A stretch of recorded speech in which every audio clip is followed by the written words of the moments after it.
Drone. Tahan, sebentar. Ini kau. Banyak tidak betul. Yuk.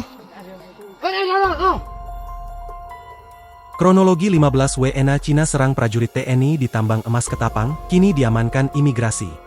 Kodam 12 Tanjung Pura membenarkan terjadinya insiden yang melibatkan prajurit Batalion Zeni Tempur 6 Satya Digdaya dengan sejumlah warga negara asing asal Cina di area tambang emas PT Sultan Rafli Mandiri Kabupaten Ketapang, Kalimantan Barat. Kapendam 12 Tanjung Pura, Kolonel Infantri Yusuf Dodi Sandra, menyampaikan peristiwa tersebut terjadi pada Minggu, 14 Desember 2025, pukul 15.40 waktu Indonesia Barat. Saat itu, prajurit Yonzipur 6 SD sedang melaksanakan kegiatan latihan dalam satuan di wilayah tersebut. Menurut Yusuf, insiden bermula dari laporan petugas keamanan PT SRM terkait adanya aktivitas drone yang tidak dikenal terbang di sekitar area latihan. 4 prajurit kemudian mendatangi lokasi yang diduga menjadi titik pengoperasian drone tersebut. Di lokasi, prajurit menemukan 4 WNA yang diduga mengendalikan drone. Saat dilakukan upaya klarifikasi, sejumlah WNA lainnya datang ke lokasi sehingga total terdapat 15 orang. Dalam situasi tersebut kemudian terjadi tindakan penyerangan terhadap prajurit kami, kata Yusuf. Yusuf menyebutkan penyerangan tersebut diduga dilakukan menggunakan berbagai benda yang berpotensi membahayakan, termasuk senjata tajam, airsoft gun, dan alat setrum. Menghadapi situasi yang berisiko dan berpotensi menimbulkan eskalasi, para prajurit mengambil langkah taktis dengan menghindari konfrontasi lebih lanjut. Mereka kembali ke area perusahaan untuk mengamankan diri serta melaporkan kejadian kepada komando atas. Akibat insiden tersebut, dilaporkan terjadi kerusakan pada 1 unit kendaraan operasional perusahaan jenis Toyota Hilux, serta 1 unit sepeda motor milik karyawan PT SRM.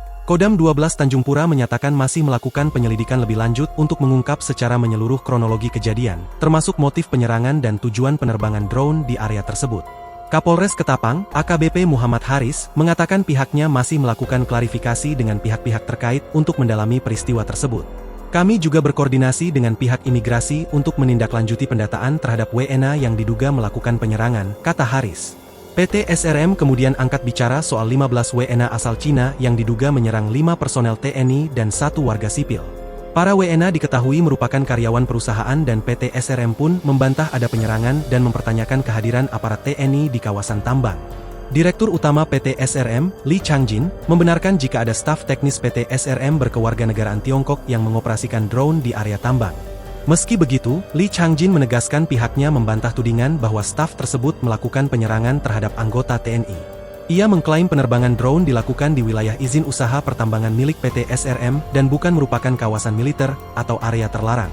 Li Changjin menyebut drone dan telepon seluler milik staf teknis tersebut sempat disita. Sementara rekaman di dalam perangkat dihapus sebelum akhirnya dikembalikan.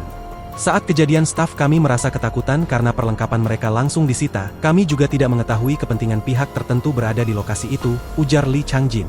Menanggapi tudingan bahwa staf teknis WNA membawa sajam, airsoft gun, maupun alat setrum, Li membantah keras narasi tersebut. Ia menegaskan tidak ada bukti yang mendukung tuduhan itu. Staf teknis kami tidak pernah melakukan tindakan ilegal, termasuk perusakan kendaraan atau membawa senjata, ungkap Li Changjin. Terbaru, kantor imigrasi Ketapang telah mengamankan 15 WN Cina yang diduga terlibat dalam penyerangan terhadap 5 personel TNI dan 1 warga sipil.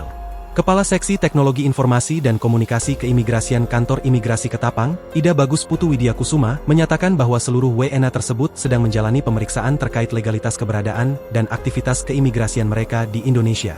Ida Bagus menjelaskan bahwa pemeriksaan masih berlangsung untuk memastikan apakah terdapat pelanggaran keimigrasian yang dilakukan oleh para WNA tersebut. Imigrasi mengungkapkan bahwa 15 WNA Cina itu memegang kartu izin tinggal terbatas yang disponsori oleh perusahaan PT Sultan Rafli Mandiri. Download Tribun X sekarang, menghadirkan lokal menjadi Indonesia.